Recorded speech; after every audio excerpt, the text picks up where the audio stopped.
Bonjour Mathieu, Salut Julie, qu'est-ce que je te sers aujourd'hui? à la thé vanille, évidemment. Parfait!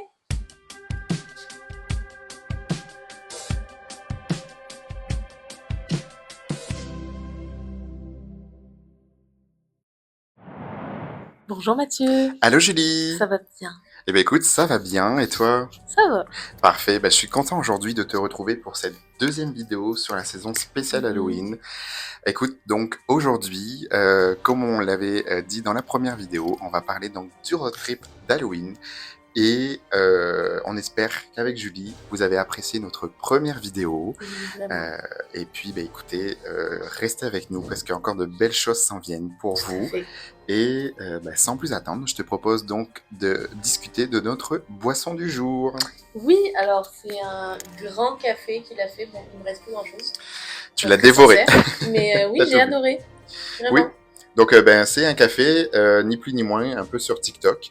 Un café avec le petit café soluble qu'on mixe avec de l'eau et du miel. Et ça fait une petite mousse. On met ça dans son lait. C'est Mhm. la norme. C'est très très bon. Je le conseille à tout. Oui, c'est vraiment bon. Bonne vidéo.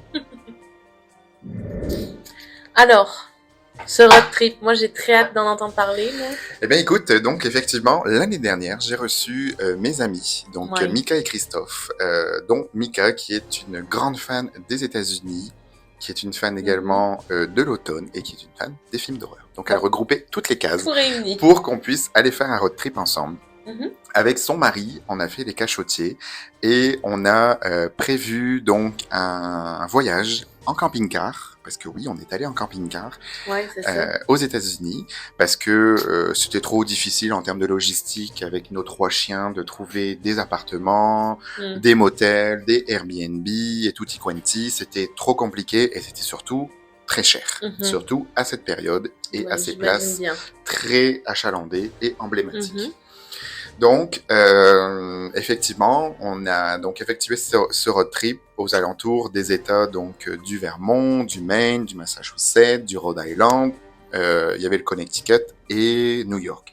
Donc Ok. là, ça parle un petit peu comme ça. Il y a beaucoup de choses à dire, mais effectivement, ce qu'il faut savoir, c'est que je conseille vivement aux personnes qui sont intéressées par ce road trip de le faire en camping-car si vous pouvez, si vous avez les Mhm. moyens, parce que c'est vrai que c'est dispendieux, mais parfois, mis bout à bout, ça peut être équivalent ou moins cher que de louer Ouais, des c'est hôtels et sûr et autres. certain. Surtout quand on a des chiens, parce que quand on a des chiens, déjà, on n'en trouve pas beaucoup, des Mhm. hôtels qui les acceptent, et ça monte très vite la facture. Ok. Quand on n'en a pas, c'est plus simple.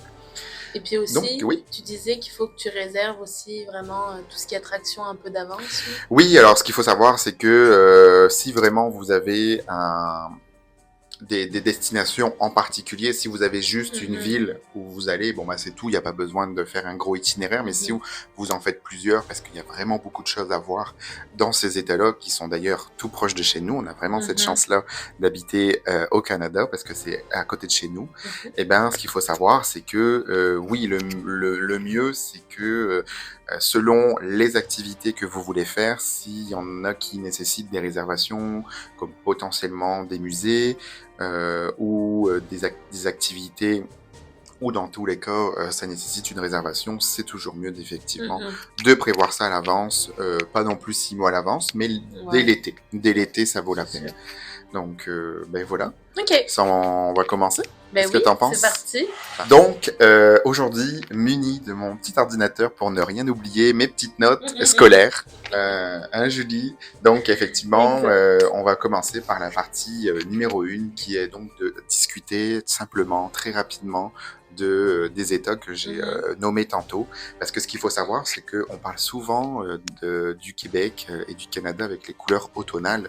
Mais chez nos voisins américains, c'est la même chose. Oui, c'est sûr. Donc voilà, tout ce qu'on peut voir comme belle image et ce qu'on va bientôt connaître aussi chez nous ici, Mhm. les belles couleurs, on a ça aussi quand vous traversez la frontière en Amérique. Donc ce qu'il Mhm. faut savoir, c'est que ce que vous avez l'habitude de regarder dans les films, qui soient horreur ou non, ou automnal, on retrouve exactement la même chose. Moi, je me Mhm. souviens que quand on était dans le camping-car, on roulait, on avait vraiment les grands parcs nationaux aux États-Unis, D'ailleurs, je te coupe 2 Oui. secondes. Tu nous as pas dit quand vous êtes partis exactement, c'était quoi les dates? Je me souviens plus exactement des dates, mais on Mince. était parti. Bon, au Alors, ce pire, tu qu'il les mettras, faut... Ouais, à l'écran. je les mettrai à l'écran, mais Ouais. voilà, on est parti vraiment pendant la période d'Halloween, c'est-à-dire Donc que le octobre. 31 octobre, on était à Salem. Donc on est OK. parti 2-3 jours avant et on est rentré 2-3 jours après, à peu près. C'était un road trip de 5-6 jours à peu OK, près. OK, OK. Donc Parfait. voilà. Et donc voilà, donc il y avait vraiment toutes ces belles couleurs et Mhm. ben, parfois en roulant, en suivant le GPS, et ben, on découvrait des fermes. Donc ça c'est vraiment magnifique comme on peut avoir ici aussi. Mhm. Donc les fermes comme on l'imagine avec les citrouilles devant, les petites voitures décorées, Ouais. vraiment qui donnent envie de s'arrêter. Donc vraiment OK. comme dans les fermes et ça c'est magnifique. Donc voilà pour la partie numéro 1. Donc je vous propose aujourd'hui de découvrir des villes comme Boston, Mhm. comme Salem, évidemment, Bien comme évidemment. New York, mais on l'a pas vraiment fait, mais Amityville et Sleepy Hollow, et notamment la ville de Newport. OK. Donc voilà pour ça. Sans plus attendre, on va commencer par la ville de Salem, qui est située dans l'État du Massachusetts. Donc une ville sur la côte est des États-Unis, qui est une ville célèbre pour son histoire riche et ses associations évidemment avec le procès des sorcières en 1692, qu'on connaît tous, mais qu'on n'a pas Mhm. assisté, enfin en tout cas pour moi, je sais pas toi Bah, moi non Julie, plus. Peut-être dans une vie antérieure, je ne sais pas. peut-être que tu es une descendance de sorcières. Qui Je sais sait? pas. On va faire des recherches sur l'arbre Oui. généalogique. Donc, ce qu'il faut savoir, c'est que c'est ça aujourd'hui. Donc, Salem est une destination vraiment incroyable pour tous les amateurs d'Halloween, on l'imagine. Mhm. Donc, par rapport à son histoire et son contexte, ce qu'il faut savoir, c'est que Salem, c'est une ville qui a été fondée en 1626 et part d'abord des pêcheurs. C'est ça qui est important de savoir, c'est OK. que au début, on parle pas du tout de sorcellerie ou non, c'est arrivé juste après. Donc, c'est une ville qui a une ville côtière évidemment, donc d'où la pêche avait vraiment un gros réseau. Et Mhm. Salem, ce qu'il faut savoir, c'était une ville très importante à un moment donné aux États-Unis parce que elle faisait de l'exportation importante de morue OK. au Oh niveau bah. de l'Europe. Donc elle OK. était très importante d'un point de vue commercial. Et donc après, les colons anglais sont arrivés et dans ces colons, donc il y a beaucoup d'histoires très culturelles et notamment d'un point de vue église où il y a eu des grandes personnalités, des prêtres, des pasteurs qui sont arrivés. Et ce qu'il faut savoir, c'est qu'à cette époque-là, l'État et l'Église étaient séparés, évidemment, Mhm. et l'Église avait une très très forte influence. Je vous conseille d'ailleurs de regarder, je vous mettrai une petite photo de la série Salem, qui est vraiment très très bien faite, et elle est incroyable, et ça vous répertorie vraiment l'histoire de la ville. Mhm. Donc voilà. Ensuite, donc, on va parler du procès, donc effectivement, des sorcières. Donc, le point le plus célèbre de l'histoire de Salem est sans aucun doute le procès des sorcières, qui a eu lieu en 1692. Pendant cette période, une série d'accusations de sorcellerie ont conduit la persécution et l'exécution de 20 personnes. Quand même. Dedans, il y a eu 19 personnes qui ont été accusées de sorcellerie contre elles, et un homme qui a été lui accusé de sorcellerie aussi et que lui a été tué notamment par écrasement avec des pierres, et les femmes ont été pendues comme on l'imagine. Quel Donc bonheur. tout ça a conduit effectivement à la persécution donc de ces 20 personnes, et c'est aujourd'hui un événement qui marque encore l'histoire en Mhm. Amérique comme un exemple tragique et fanatique religieux et de la paranoïa collective. Parce qu'effectivement, ce qu'il faut savoir, c'est qu'avant, dans ces années-là, 1600, 1700, quand les personnes avaient été accusées de sorcellerie, c'était principalement des personnes qui parfois étaient juste malades, qui avaient une infection Mhm. ou autre, et que ben, on mettait pas forcément un nom dessus, parce que la médecine n'était pas celle qu'on connaît aujourd'hui, évidemment. Et puis, ben, évidemment, qu'est-ce qui est contrôlé à cette époque-là? C'était souvent des hommes. Donc, Mhm. et aujourd'hui, est-ce qu'il y a eu un changement quand même? Mais peut-être pas autant. Mais ça, c'est un autre débat. Et donc, ces hommes-là qui étaient très puissants, ben, parfois, c'est ce qu'on disait tantôt, dans la frénésie religieuse et Mhm. fanatique, ben, ils accusaient des femmes à tort. Et parfois, ils pouvaient accuser des femmes simplement parce que ils avaient Elle ne envie de voulait pas les... d'enfant. Voilà, ou elles ne voulaient pas d'enfants, ou Ça, pour... c'était hallucinant. Genre, elle voulait pas d'enfant, pas mariée, rien. Voilà, Puis, c'est ça. Parce que la femme était très soumise à l'homme et il suffisait que l'un des hommes du foyer était en concomitance avec le prêtre et voilà, on pouvait les accuser C'est terrible. d'une facilité. Puis le problème, c'est qu'à un moment donné, il y a eu aussi des tragédies entre femmes parce que les rivaux s'accusaient entre elles et c'était facile de pouvoir dire elle fait de la sorcellerie. Donc voilà, malheureusement. Donc je vous propose maintenant de passer aux attractions principales que la ville de Salem propose. Oui. Puis toi, Bon. t'en as fait du coup? Oui, C'est parmi ça? ceux que je vais vous citer, je vais vous dire ceux que j'ai vus, évidemment. Mhm. Donc, il y a évidemment le Salem Witch Museum, donc le musée des sorcières, évidemment. Donc, c'est un musée qui offre des expositions immersives sur le procès des sorcières et la panique qui a conduit aux accusations. Ça doit être fou quand même. Oui, et surtout qu'on revoit une reconstitution, pardon, donc des explications et des événements de 1692. Donc, c'est vraiment un musée qui est assez célèbre à Salem. On a ensuite The House of the Seven Gables, donc c'est la maison aux 7 pignons. Donc je vais vous mettre une photo, vous allez voir, les pignons c'est vraiment les toits en forme de triangle. Donc il y a 7 pignons qui sont tout autour de la maison. Donc ce manoir historique, rendu célèbre par le roman et éponyme de Nathaniel Hawthorne, est un excellent exemple d'architecture coloniale. Il offre des visites guidées et des événements culturels. Donc c'est vraiment une maison qui est vraiment juste à côté de l'allée principale de Salem qui s'appelle Essex Street pardon. Et c'est une maison qui est vraiment où ils ont essayé de garder à l'original. C'est l'une des premières maisons qui a été construite à Salem. Et aujourd'hui, il y a dans la maison encore des répliques vraiment qui ont été restées à l'original. Ce qu'il faut savoir, c'est qu'évidemment, depuis 300-400 ans, il y a eu des rénovations, on s'en doute bien. Mais on a essayé de garder les fondations et notamment les 7 pignons. Et donc aujourd'hui, elles se visitent et surtout les jardins aussi se visitent. Et je vais vous mettre des photos, c'est très très joli. Mais c'est beaucoup touristique évidemment, ça reste voilà. Ensuite, on a le Salem Witch Trial Memorial. Donc, je vais vous mettre aussi des photos. Donc, ça, c'est en fait, à un moment donné, dans la ville de Salem, vous avez un petit parc qui est situé justement à côté d'un cimetière. Donc, un cimetière comme on l'imagine en américaine, avec les petites tombes là, les petites pierres tombales assez voyantes. Et donc, c'est en fait, si vous voulez, une espèce de pierre qui est gravée dans. Enfin, c'est comme une roche. Je vais vous mettre une photo, vous allez vite vous en rendre compte. C'est vraiment un parc qui est en forme de U. Et tout autour, c'est une petite promenade, et il y a des pierres qui sortent de la roche, avec le nom gravé dessus des personnes qu'on parlait tantôt, les premières personnes ayant été accusées de sorcellerie et tuées. Avec leur nom. Donc vous avez leur nom et comment ils ont été donc tués, donc principalement tués par pendaison. Et aujourd'hui, donc c'est vraiment une manière assez on va dire macabre et à la fois jolie de pouvoir se recueillir sur ces personnes qui ont été accusées à tort. Et donc, si vous y allez, vous allez reconnaître certainement des grands noms qu'on peut retrouver dans la série notamment de Salem, et d'autant plus aujourd'hui sur ces mémorials, vous pouvez retrouver aussi des offrandes telles que des fleurs, de l'argent, comme on peut retrouver parfois sur des tombes assez célèbres. Ensuite, nous avons The Witch House, qui est donc la seule maison encore debout à Salem, qui a été occupée pendant les procès des sorcières. Elle est aujourd'hui un musée qui explore la vie et l'époque de Salem à la fin du XVIIe siècle. Je vais vous mettre une petite photo. Nous avons ensuite le Peabody Essex Museum.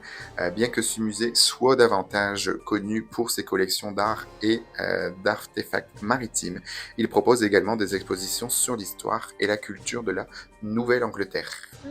Et donc ensuite, on a aussi, pour les fans de Hocus Pocus, si vous connaissez, le Disney. Évidemment, il y a eu des scènes qui ont été tournées dans la ville de Salem, et beaucoup aussi dans les studios Hollywood, on s'en doute bien. Mais notamment, vous avez la maison de Max Dennison, qui existe vraiment dans le premier opus et les deuxièmes, qui est située au 4 Ocean Drive, à Salem, et qu'on peut voir. Je vais vous mettre une photo de la maison originale. Et ce qu'il faut savoir pour l'anecdote, c'est que normalement la rue est barrée parce que il y a des gens qui habitent, et c'est des gens âgés apparemment, parce qu'à un moment donné, quand on y est allé avec André, cette fois-ci, pas avec mon ami la première fois, on avait parlé avec une voisine qui était complètement tannée, qu'il y avait des gens qui Oh, venaient c'est faire des sûr. photos, et ce que je comprends, évidemment, nous aussi, hein, on vient, on a envie de faire la photo, et elle nous disait que les gens sont principalement en vacances ou en retraite, ils partent, et la maison est là, mais pour le voisinage, c'est assez chiant. Il n'y a pas la police, mais il y a des barrières, mais bon, tout le monde les franchit. Oh, c'est sûr. Et donc, voilà, et il y a beaucoup de scènes de tournage pour le film Hocus Pocus Ok. à Salem. Donc, quelle est la meilleure période pour aller visiter Salem? Bah écoute, évidemment, donc la meilleure période pour aller visiter Salem, selon moi, et on va tous être d'accord, je pense, c'est effectivement la saison d'Halloween, l'automne. On s'en doute bien pourquoi. Après, ce qu'il faut savoir, c'est que Salem, c'est quand même une ville très empreinte de l'histoire sur le procès des sorcières, sur la sorcellerie, l'ésotérisme. Donc vous allez découvrir dans la ville beaucoup de magasins, de musées, d'histoires sur le procès des sorcières, sur des boutiques de vente en lien avec la sorcellerie, l'ésotérisme. Donc tout au long de l'année, vous pouvez y aller parce que c'est ouvert. Puis toutes les petites activités qu'on parlait tantôt, le musée, le mémorial des personnes qui ont été condamnées à la sorcellerie. Évidemment, c'est en extérieur, il est ouvert à l'année, les cimetières, l'ambiance creepy qu'on peut trouver à la saison de l'automne et Halloween, vous ne l'aurez peut-être pas si vous y allez en plein été à 40 degrés. Ouais. Mais ça reste que c'est une très belle ville, Salem, à visiter. Ok. Voilà. Oh, bon, bah super. Puis, mettons, transport. Comment ça se passe? Oui, c'est ça. En termes de transport, c'est important de le préciser parce que la ville est quand même un petit peu excentrée de Boston. Donc, en termes de transport en commun, je t'avoue que je me suis pas vraiment renseigné, mais c'est un peu comme tout. Si tu prends plein de bus, à un moment donné, tu vas arriver très loin. Mais est-ce que là est la solution? Parce qu'encore une fois, tout dépend de, par exemple, les personnes qui nous écoutent, si c'est des gens qui ont envie d'arriver à Boston ou ne serait-ce à New York et effectuer un road trip. Bon, là, vous allez être en voiture, en camping-car, peu importe. Là, la question se pose pas. Mais par exemple, si vous allez juste à Boston et vous restez dans Boston, c'est pareil, ça peut se faire à pied, la ville de Boston. C'est immense, mais il y a les transports en commun, il y a le bus, il y a le métro, donc ça peut se faire. Mais si vous allez à Salem, bon, là, l'avantage d'avoir une voiture, ce serait mieux. Après, aux États-Unis, il y a beaucoup les Uber, les Lyft, tout ça, mais le prix, je le connais pas. Le prix, ça doit être quelque chose quand même. Parfois, comme Salem est un peu excentré et qu'on est sur la côte est, il y a l'océan, et il y a des belles petites plages aussi à visiter. Donc, parfois, le temps d'une journée, aller à Salem et visiter les petites plages aux alentours, mais en voiture, ça peut être sympa. Oh, c'est sûr que ça doit être quelque chose. Ouais, c'est à peu près à une quarantaine de minutes selon le trafic du centre-ville de Boston. Ok. Oh, bon, bah super. Oui. Alors, on va pouvoir continuer pour la prochaine destination. Oui, donc la prochaine destination.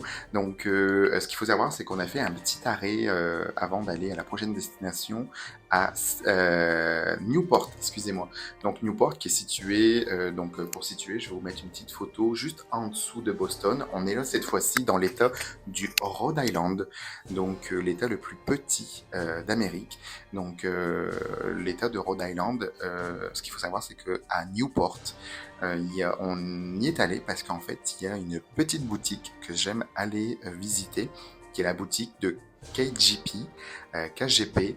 Alors comme ça parle peut-être pas à tout le monde, mais je pense que vous avez dû à un moment donné peut-être voir une vidéo qu'il a fait. C'est un monsieur qui fait pas mal de petites vidéos sur le thème d'Halloween où on voit sa maison, à un moment donné, une énorme citrouille gonflable sur le devant de sa maison. Je vais vous mettre des photos, je vais vous mettre son compte Instagram parce qu'il est vraiment merveilleux, c'est super beau ce qu'il fait. Et ce monsieur-là a deux boutiques, une notamment à Newport. Et sa boutique est magnifique, une toute petite boutique. Et Newport, c'est une ville portuaire, donc c'est vraiment juste à côté du port. Ça vaut vraiment la peine, ça se fait super bien, il y a des parkings juste à côté. Ça vaut la peine. La boutique est extrêmement chère, par exemple. C'est Ok. très très très cher. Et c'est quoi qu'ils Mais vendent en exactement? fait, c'est du linge, pardon, j'ai pas Ah! précisé. Oui, c'est vrai que moi, je dis ça comme ça. Mais en fait, c'est un monsieur qui vend du linge. Donc, il y a du linge pour hommes, enfants et femmes. Ok. Donc, et il y a des petits accessoires. Il y a aussi tout ce qui va être un peu de bijouterie, par exemple, Ok. accessoires type ceinture, collier, montre. Et comme il a deux gros chiens, eh ben, il y a des petits accessoires pour chiens aussi, des petits Ok. jouets. Il y a un petit. Mais la boutique, je vais vous mettre une photo. Vous allez voir l'ambiance et c'est vraiment magnifique. C'est super beau. Puis la ville de Newport est très connue par rapport au Kennedy. Mais là, il faut que je fasse des petites recherches parce que lui, à un moment donné, il y a une collection avec la tête de Kennedy dessus. Et elle est très connue parce que je pense que les Kennedy se sont soit mariés à Newport ou ont une résidence. Et en tout cas, ils Ok. y allaient souvent. Super. Donc voilà, je vais vous parler d'une autre destination qu'on parlera par la suite, mais c'est sur la continuité pour descendre vers New York. À un moment donné, on arrive donc dans le Connecticut et on passe une ville qui s'appelle Monroe. Donc là, je vous mets au défi de savoir pourquoi je parle de Monroe, mais on reviendra là-dessus juste après. Pour vraiment les connaisseurs, vous allez me dire. Et dans les commentaires, si vous savez pourquoi, avant de continuer la vidéo, dites-moi en commentaire pourquoi je parle de Monroe. On en Ok. reparle après. Donc, Donc, Sleepy Hollow alors. oui, Sleepy Hollow. Donc, est-ce que vous savez pourquoi on va parler de Sleepy Hollow? Est-ce que toi, ça te parle, Sleepy Ben moi Hollow? ça me parle parce que je connais la série, Oui, donc avec le cavalier sans tête. effectivement. Donc Voilà. voilà, ce qu'il faut savoir, c'est que Sleepy Hollow, donc la ville, est connue par rapport à la légende du cavalier sans tête. Mhm. Donc là, c'est un village qui est vraiment pittoresque, qui est situé dans le comté donc, de Westchester, dans l'État de New York. Cette fois-ci, on a passé à un autre État, on est dans un très grand État là, cette Mhm. fois-ci. Donc au bord de la rivière Hudson, qui est célèbre pour son lien avec la légende du cavalier sans tête. Donc Sleepy Hollow est une destination incontournable pour les amateurs de littérature et de folklore. Ouais, c'est des classiques. Oui, effectivement. Donc, par rapport à cette petite histoire, je vais vous conter ça. Donc, les origines, c'est un village. Donc, le village de Sleepy Hollow est situé dans l'ancienne ville de North Territon, qui a été renommée Sleepy Hollow en 1996. Cette région a été fondée au XVIIe siècle par des colons néerlandais et anglais. Mhm. Ben, comme on voit dans la série. Ben oui, c'est ça. Je pense que Vraiment. c'est ce qu'on remarque vraiment. Est-ce que Puis, c'est autant creepy comme vibe, tu sais, comme ambiance? par, Par rapport à la série, c'est vraiment ça. Là. C'est très creepy, c'est très ambiance spooky, ok. ambiance. Tu sais, tu Ben, vois la ville, c'est ça là, que ça représente. moi, personnellement, j'ai pas regardé la série. Ok. Donc, je l'ai connu vraiment très très tard, mais aujourd'hui, je Mhm. ne l'ai toujours pas regardé. Donc, je pourrais pas te dire, mais je comprends là où tu veux en venir. C'est comme, par exemple, moi, la série de Salem que j'ai vue. Ce qu'il faut savoir, c'est que tout est reconstitué du temps des Mhm. procès. Donc, c'est les années 1600, 1700. C'est pas du tout l'ère qu'on connaît aujourd'hui. Le seul moyen de déplacement, c'est le bateau, avec les colons qui arrivent. Non, Donc, c'est sûr. l'ambiance, on s'y plonge aujourd'hui. On est... alors, je sais pas, toi, dans la série, si c'est à cette époque-là que tu parles ou c'est l'époque d'aujourd'hui? Non, non, c'est pas l'époque d'aujourd'hui, Voilà, c'est là. ça. C'est l'époque. Donc c'est ça aussi aujourd'hui, évidemment, on n'est plus aux périodes coloniales, donc Mhm. on ressent plus autant cette atmosphère qu'on peut voir dans la série, mais par contre, effectivement, on sent quand même une certaine vibe. Et ce qu'il faut comprendre, c'est que vous arrivez donc dans l'est des États-Unis, c'est des très grands territoires, des Mhm. grandes forêts, des parcs. Donc, je vous laisse imaginer l'automne avec les couleurs, ce qu'on parlait Ça doit être tantôt. incroyable. Donc, voilà, il suffit qu'on arrive un petit peu vers le soir, l'automne, il fait un petit peu plus froid, on met son gilet, ben, on est Mhm. vite dans l'ambiance un petit peu creepy. Ok. Et donc, quand on arrive vraiment dans une ville emblématique, que ce soit Sleepy Hollow ou éventuellement Salem, ben oui, effectivement, L'ambiance est là. l'ambiance change parce Mhm. que tout autour de nous, souvent les maisons jouent le jeu et sont décorées. Et Ouais. il y a toutes les petites boutiques, tout est en lien un petit peu avec... voilà, après, malheureusement, il y a toujours un petit peu le marché qui prend le dessus avec parfois voilà, des boutiques en veux-tu, en voilà, mais on ressent quand même Ok. l'ambiance. Super. Donc voilà par rapport à ça, donc je vais vous parler d'un événement en particulier qu'on a fait Mhm. l'année dernière avec donc mes amis à Sleepy Hollow. On est allé donc alors Ça s'appelle The Great Jack-O-Lantern Blaze.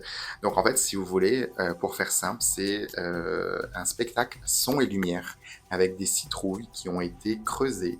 Et donc c'est vraiment un parcours pédestre. Et à chaque endroit où vous allez, c'est un nouveau tableau qui s'offre à vous. Incroyable. C'est vraiment magnifique. Je vous le conseille si vous avez vraiment l'occasion de passer à côté parce que ça vaut le détour. C'est très très très connu aux États-Unis et notamment dans cette région. Et ça vaut la peine parce que c'est magnifique. Vraiment, je vais vous mettre quelques photos, éventuellement des petites vidéos si j'ai l'occasion, parce que j'ai plus pris la peine de regarder que d'essayer de filmer et on essaye de prendre un petit peu. Mais bon, mes capacités photographiques étaient plus émerveillées avec mes yeux qu'avec mon appareil C'est correct. téléphone. Mais vraiment, ça vaut la peine. Et en fait, c'est fou parce qu'à un moment donné, je me souviens qu'on avait vu, par exemple, une reconstitution de la Statue de la Liberté en citrouilles. Alors, c'est des citrouilles qui sont empilées, hein, c'est pas des citrouilles qui sont creusées, puis ça fait vraiment la Statue de la Liberté. Ils sont vraiment empilés. Mais ça reste que c'est vraiment c'est magnifique. Puis pour tous ceux qui et celles qui adorent le son, spectacle et lumière, et notamment, ça amène un parcours pédestre. C'est magnifique, ça vaut la peine. Incroyable. Voilà, c'est ça. Alors, mes petits conseils par rapport à ça, ça serait de vraiment vous prendre à l'avance parce que il faut réserver pour y aller, évidemment, parce que c'est un parcours. Alors, on va pas tous arriver au même moment.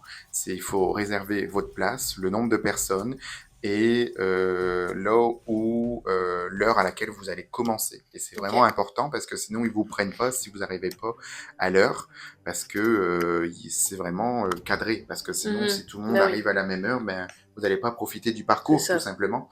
Donc voilà, puis nous, je me souviens qu'on a eu un petit peu de difficulté à trouver l'adresse. C'est un peu excentré de la ville, c'est vraiment au fond d'une rue. Faut vraiment, voilà, faut chercher. Donc prenez le temps d'arriver à l'avance. Okay. Et au niveau du prix, c'est... Alors oui, c'est vrai, j'ai pas dit, mais le prix est très très cher. Hein. Ce qu'il faut savoir, c'est que je vous mettrai les prix si je vais regarder les prix aujourd'hui. Mais il me semble que pour nous quatre l'année dernière, ouais, c'était pas loin des $200 US. Hein, parce que là, il faut compter les taxes. Et donc l'équivalent en euros, c'est à peu près ça, quoi, 200 euros par exemple. Donc c'était, je pense, à peu près 50 euros par personne. Donc voilà, c'est pas donné, mais ça vaut la peine. Ben voilà, c'est ça. C'est très cher, mais c'est très beau. Voilà, il y a du travail derrière, donc j'imagine. c'est ça. Donc voilà pour cette petite activité qu'il y a à faire là-bas, ça vaut vraiment la peine, c'est magnifique. Et au niveau du transport, comment ça se passe? Oui, alors au niveau du transport, donc la ville de Sleepy Hollow est accessible en voiture, évidemment, depuis New York ou n'importe où, mais également en train. Alors je l'ai noté depuis New York, vous avez une gare ferroviaire à Tarrytown, à proximité, et la ville en elle-même est assez petite, donc de Sleepy Hollow, donc elle se fait facilement à pied. Mais effectivement, pour aller à la destination que je viens de parler, l'activité, ça prend quand même une voiture parce que c'est un petit peu excentré de la ville. Mais pour aller à Sleepy Hollow, vous avez vraiment le train qui part de New York qu'on vient de parler tantôt, et vous pouvez y accéder facilement. D'accord. Voilà. Okay. Donc, est-ce qu'on part sur la dernière ville que tu veux nous parler? Oui, on va partir donc sur la dernière ville. Donc là, je vais vous mettre un petit peu une petite situation de carte pour vous montrer à peu près le chemin qu'on a pris. Et donc, on va arriver donc dans la ville de Amityville. Donc, pour les connaisseurs, avec le fameux film donc de la ville Amityville. Donc voilà, donc Amityville, c'est une petite ville qui est située sur le Long Island, dans l'état de New York. On est toujours dans le même état. Elle est surtout connue pour son lien avec l'histoire d'horreur qui a inspiré le film, évidemment. Donc, l'histoire d'Amityville, elle commence en 1974 avec le meurtre réel de la famille DeFeo. Donc, Ronald DeFeo Jr., c'est le fils aîné de la famille qui a tué ses parents et ses 4 frères et sœurs. Donc, c'est vraiment, il avait 4 frères et sœurs dans la maison, située au 112 Ocean Avenue, si vous voulez l'adresse pour y aller. Et en fait, il a été condamné pour ces meurtres, évidemment. Mais la maison a rapidement attiré l'attention, évidemment, en raison des événements qui se sont déroulés après. Alors, ce qu'il faut savoir, on le voit très bien dans le film, hein, ils expliquent l'histoire, mais il y a eu quand même plusieurs remakes de différents réalisateurs. Il y en a eu beaucoup. Mais ce qu'on sait, c'est que donc Ronald DeFeo Jr., donc qui est l'un des enfants, apparemment expliquait qu'il entendait des voix dans la maison, qu'il voyait des choses et à un moment donné, apparemment, les voix ont pris le dessus sur lui et lui auraient dit de tuer sa famille. Et donc un soir, en pleine nuit même, il aurait pris la carabine de son père et il aurait tué l'ensemble de ses frères et sœurs et ses parents. Et donc après, s'ensuit tout un procès, et tout a été médiatisé. Donc c'était assez impressionnant. Mhm. Et donc par la suite, ce qu'il faut savoir, donc c'est arrivé en 1974. L'année d'après, en 1975, la famille Lutz emménagea. Donc ils ont emménagé et apparemment, selon leur récit, eux-mêmes expliquaient que lorsqu'ils ont emménagé, ils entendaient également des bruits, voyaient des choses aussi. Et ni une ni deux, ils ont juste resté 28 jours dans la Ce maison. n'est pas beaucoup, mais ce qui est en même temps assez, j'ai l'impression. Ouais, c'est ça. Et ils ont tout de suite, donc ce qui vient comme surajouter au fait que peut-être Ronald Junior DeFeo disait vrai, peut-être. Donc voilà. C'est triste quand même comme histoire. Et du coup, est-ce que tu as des conseils par rapport à la visite entre guillemets de cette maison? Je veux dire, tu vas juste devant, tu ne la visites pas à l'intérieur? Non, mais c'est ça. Ce qu'il faut savoir, c'est que effectivement, par rapport à Salem, Sleepy Hollow, les autres destinations que je vous ai parlé, Amityville, voilà, ça reste une ville ordinaire. Hein. Donc la seule chose qui est vraiment connue, c'est cette maison qui est située au 112 Ocean Avenue. C'est tout, hein. Donc par rapport aux autres conseils qu'on parlait, vous pouvez y aller à n'importe quelle saison de l'année, ça reste une maison, vous allez devant, vous faites votre photo, vos vidéos, et puis c'est terminé, hein. Alors après, c'est sûr que c'est mieux d'y aller à la période d'Halloween, parce que voilà, il y a des petites décorations, il y a toujours l'ambiance, on est dans le thème, c'est toujours mieux si vous avez l'occasion, mais voilà, c'est pas exprès, il faudrait y aller que pour ça, là. Alors après, il y a quelque chose qui est important aussi, ce qu'il faut savoir, c'est que, comme on disait aussi à la maison de Hocus Pocus, c'est ça, c'est qu'à un moment donné, tout ça amène une certaine médiatisation. Aujourd'hui, nous, quand on est allé, il n'y avait pas beaucoup de monde quand même, mais bon, le fait qu'on arrive à la saison d'Halloween, ça rappelle les événements, beaucoup de gens vont y aller. Il faut quand même être très très respectueux du voisinage. Respectueux au moins des gens aussi qui habitent là, enfin... Vous imaginez si vous, on filmait, mettons, un film ou une série en bas de votre rue ou dans la maison d'à côté, puis que d'un coup ça ramène du tourisme à ne plus en pouvoir. Imaginez bien ce que ça fait aussi. C'est entre les gens qui respectent rien, les déchets, les casses. Enfin voilà quoi. Soyez quand même civilisés. C'est ça que je cherchais le mot. Oui, c'est ça, civilisés, surtout que nous, donc on était en camping-car.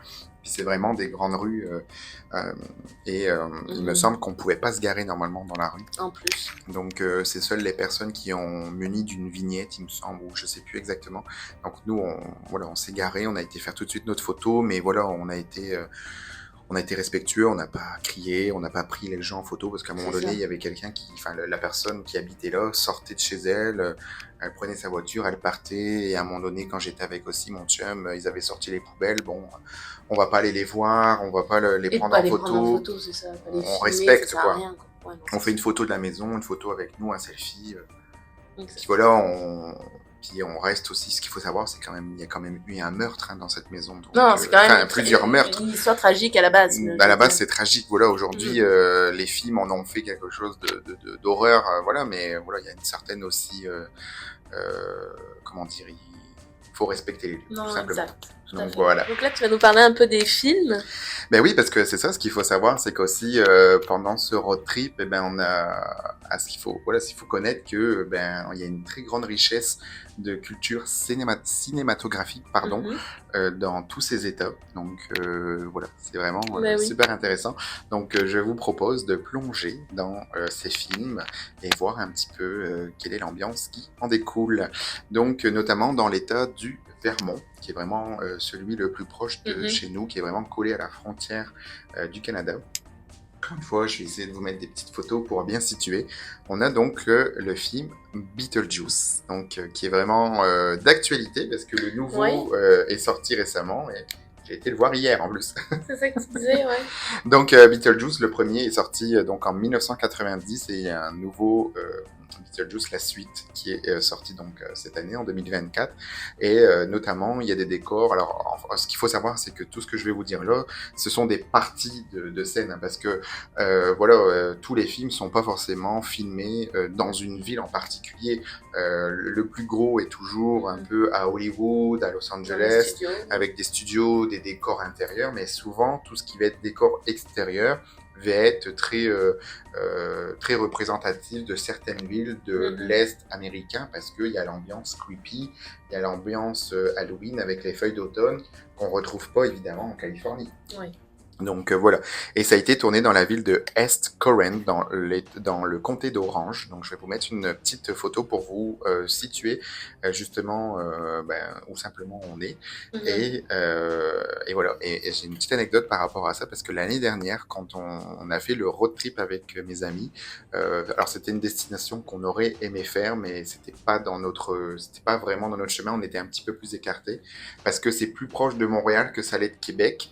Donc c'était pas trop là où on allait au départ. Et je voyais des scènes de films qui se sont tournés l'année dernière quand on partait. Donc ils étaient en plein tournage. En plein tournage, ouais, c'est cool ça.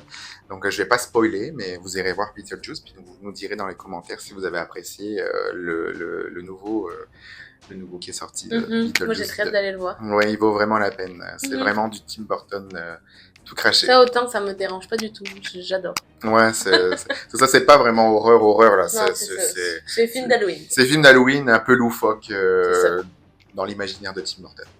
J'adore. Donc ensuite, on arrive dans le Maine. Donc là, c'est l'État un petit peu plus proche de nous, de Québec, qui est juste à côté également.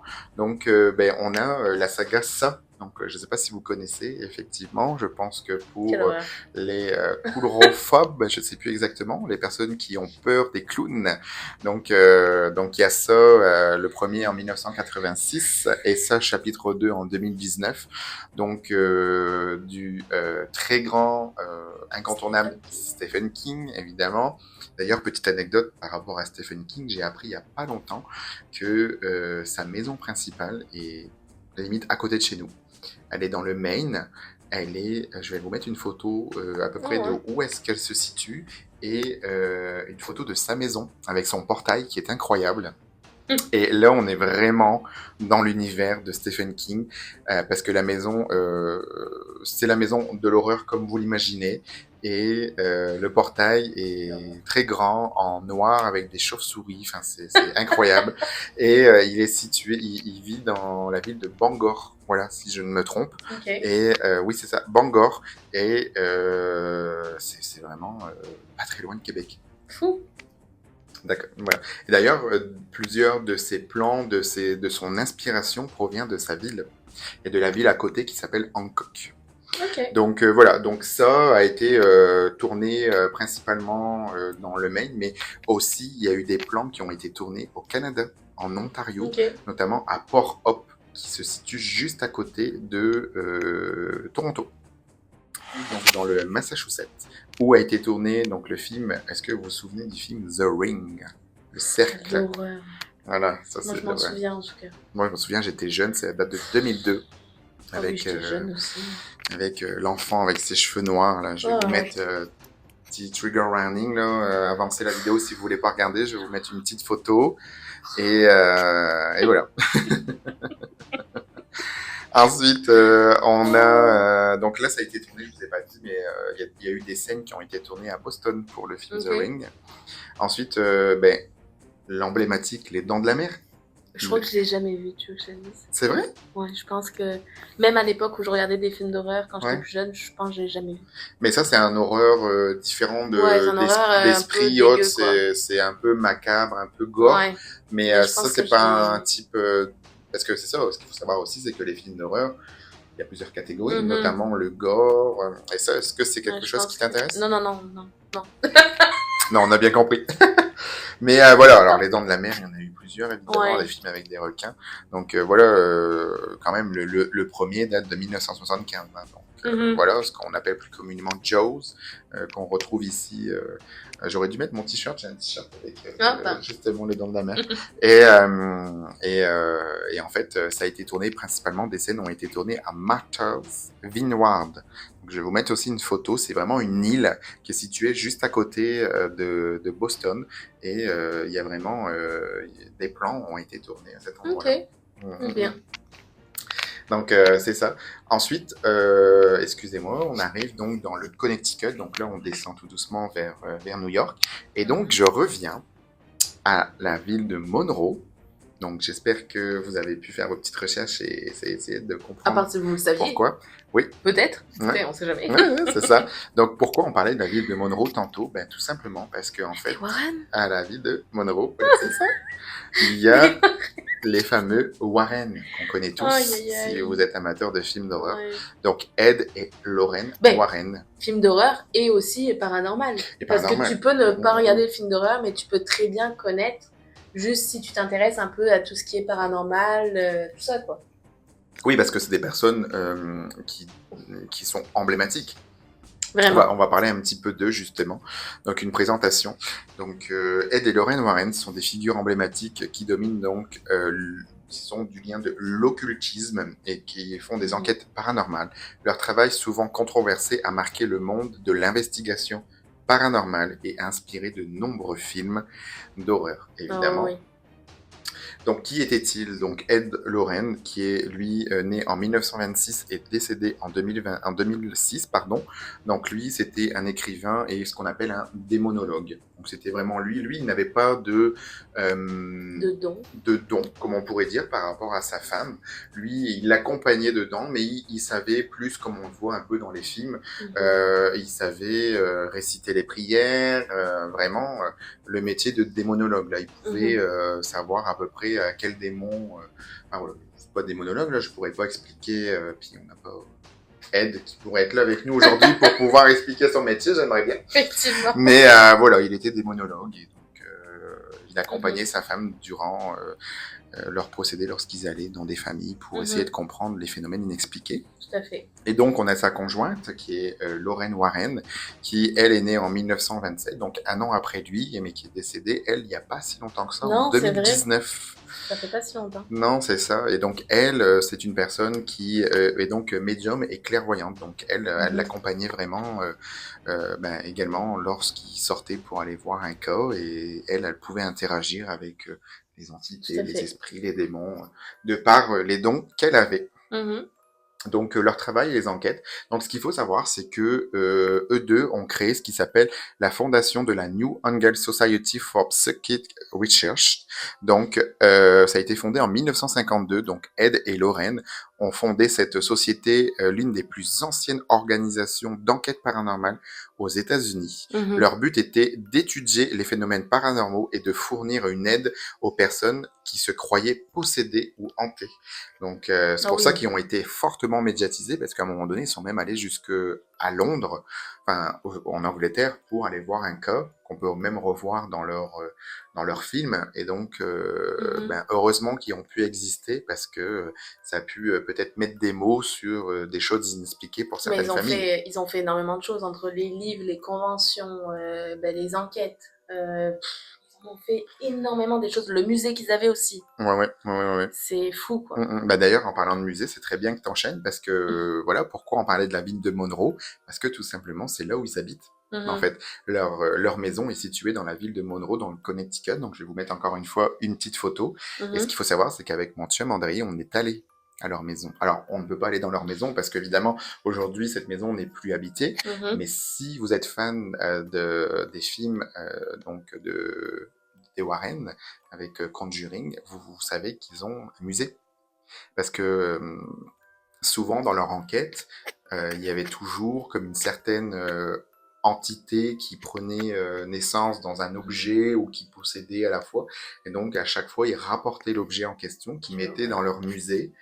Donc ce qu'il faut savoir, c'était que le musée était situé dans le sous-sol de leur maison.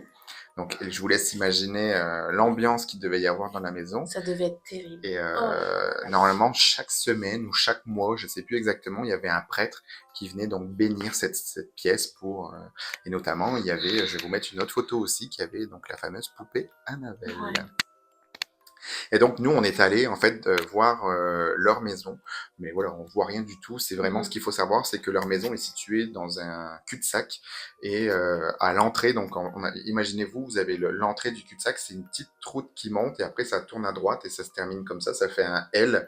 Et à l'entrée du cul-de-sac, il y a vraiment une grande affiche qui dit que vous n'avez pas le droit de rentrer si vous êtes pas résident de la rue. Je te coupe, mais c'est pas là que Jill et Gaël sont allés? C'est pas là qu'elles sont allées justement pour essayer de rentrer, puis... Non, non, non, non, non. Alors là, Non, c'est c'est pas aussi... ça? Non, mais je vois ce que tu veux dire. En fait, ce qu'il faut savoir, c'est que si vous connaissez donc Gaël Garcia Jazz et Jill, qui sont toutes les deux des youtubeuses, influenceuses belges, eh ben, elles ont fait aussi un petit road trip aux États-Unis l'année dernière, il me semble, ou il y a 2 ans, je sais plus, le temps passe tellement vite. Je L'année crois que c'est dernière, non, c'est l'année parce que dernière. ça Oui, fait pas si longtemps que ça que la oui, vidéo mais est non, sortie. c'était l'année dernière parce qu'ils y sont allés juste avant que moi je fasse le mien. Parce que je me souviens, on avait regardé leurs vidéos avant que nous on parte et c'était d'ailleurs très très très beau là. Ils ont vraiment, en tout cas, Jill, je t'adore. Gaël aussi, évidemment. Donc j'espère que si vous écoutez notre vidéo, on va pouvoir faire une collaboration ensemble. Pas là. Je vais pas te décevoir. Non, je sais, mais en tout cas, on les embrasse. Oui, oui, vraiment. Et donc tout ça pour dire que effectivement, ils n'ont pas été à Monroe, mais ils sont allés à une. Alors, il faudrait que je resitue. Je vais vous mettre une photo. Il me semble qu'ils sont allés dans une maison où Ed et Lorraine ont intervenu pour un cas de possession. Et en fait, c'est une maison qu'on peut aussi visiter avec des autres jogging. Oui, c'est la maison de Conjuring. Ah, c'est ça, ok. Oui, mais c'est pas leur maison. C'est moi qui me suis mélangée. Non, non, non, pas grave, mais c'est pas la maison des Warren. Mais c'est une maison de Conjuring d'un des cas où ils ont eu. Et aujourd'hui, c'est un musée. On peut la visiter. Il y a pas mal de vidéos YouTube sur ça d'ailleurs. Ouais, c'est ça, ils avaient essayé d'avoir une place, puis je pense qu'ils n'avaient pas réussi et ils sont allés un peu au culot. Ouais, c'est ça, parce que nous, on voulait, à un moment donné, c'était prévu dans mon road trip qu'on passe par là. Et en fait, j'avais regardé trop tard. Parce que les places, ils étaient, c'est aussi sous réservation et c'est un certain horaire. Les seules disponibilités qu'il y avait, c'était en décembre. Donc c'était plus le moment.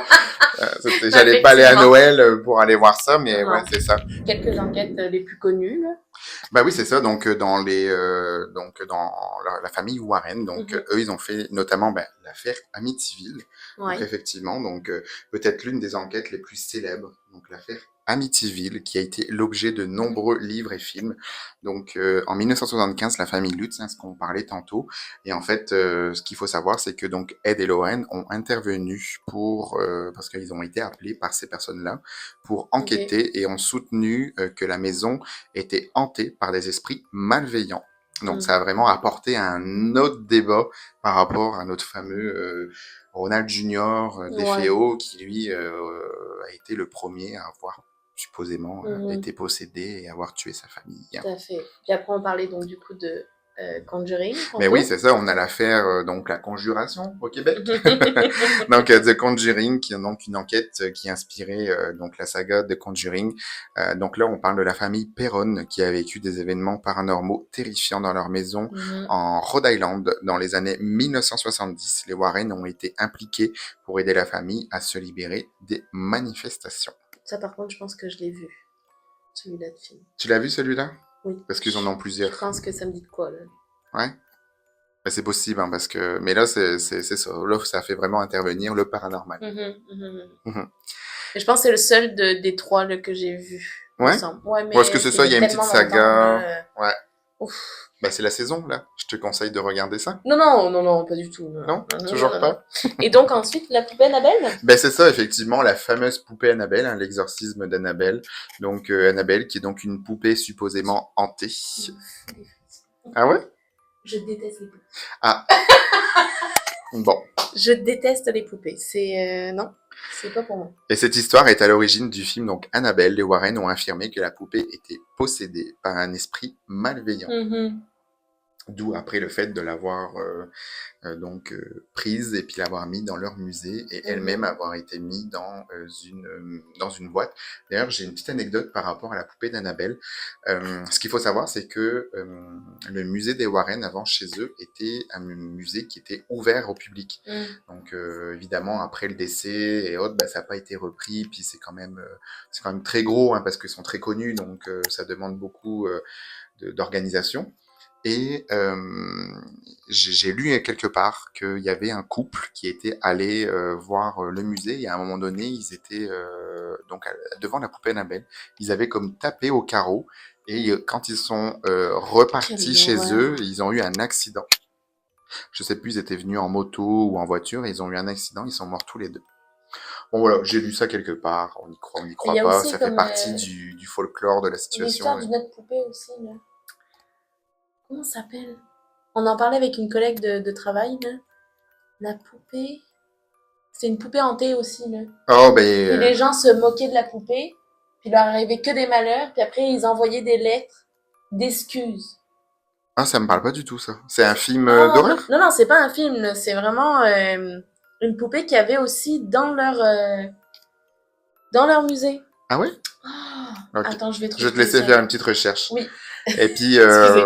non, pas de souci. Et donc, c'est ça, c'est ce qu'il faut savoir, c'est que aujourd'hui, donc le musée n'est plus d'actualité. Donc, par contre, j'ai pas eu l'occasion de voir où l'ensemble de ces objets aujourd'hui sont répertoriés. C'est ça.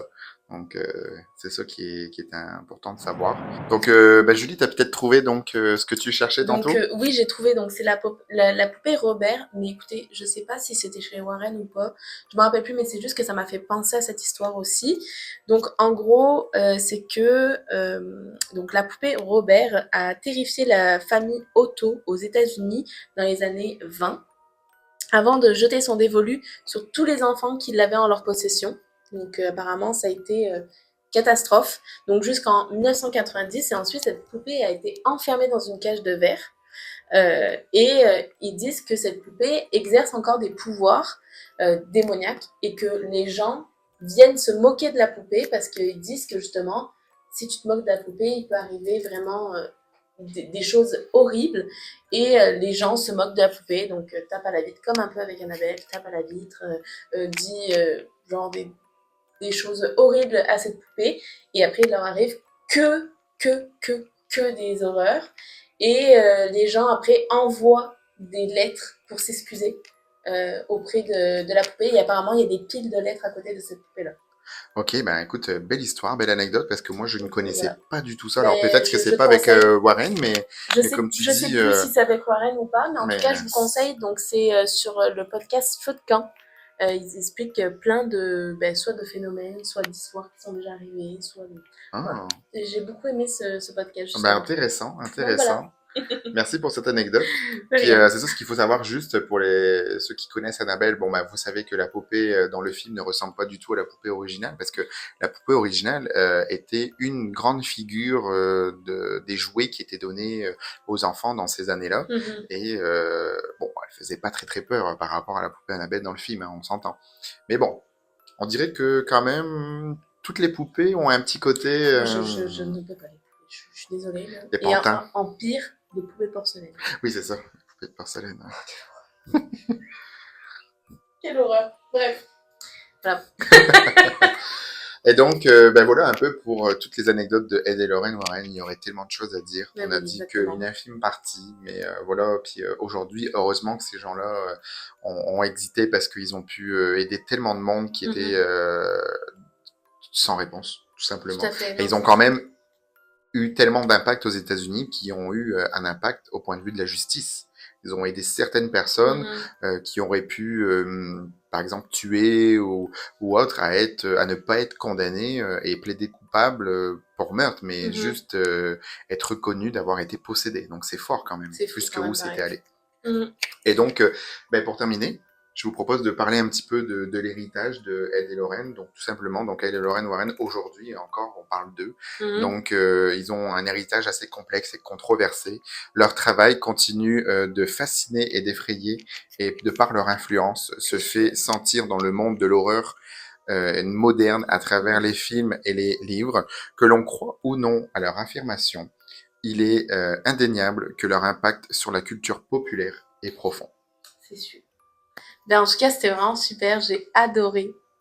Vraiment. Merci. J'ai adoré Voilà. un peu participer, oui et non. Je veux dire, moi j'écoutais juste tes histoires, mais ça donne envie en tout cas. Non, mais c'est ça. Alors après, pour terminer là-dessus, ce qu'il faut savoir, c'est que voilà, j'ai pas non plus détaillé à 100% l'ensemble des itinéraires, exactement par quoi on est passé, ce qu'on a fait, mais le plus gros était présent, et donc vous avez, j'imagine, senti de par la vidéo qu'il y avait tellement de choses à voir du côté est américain, ne serait-ce que pour le road trip, même si c'est juste une ville en question.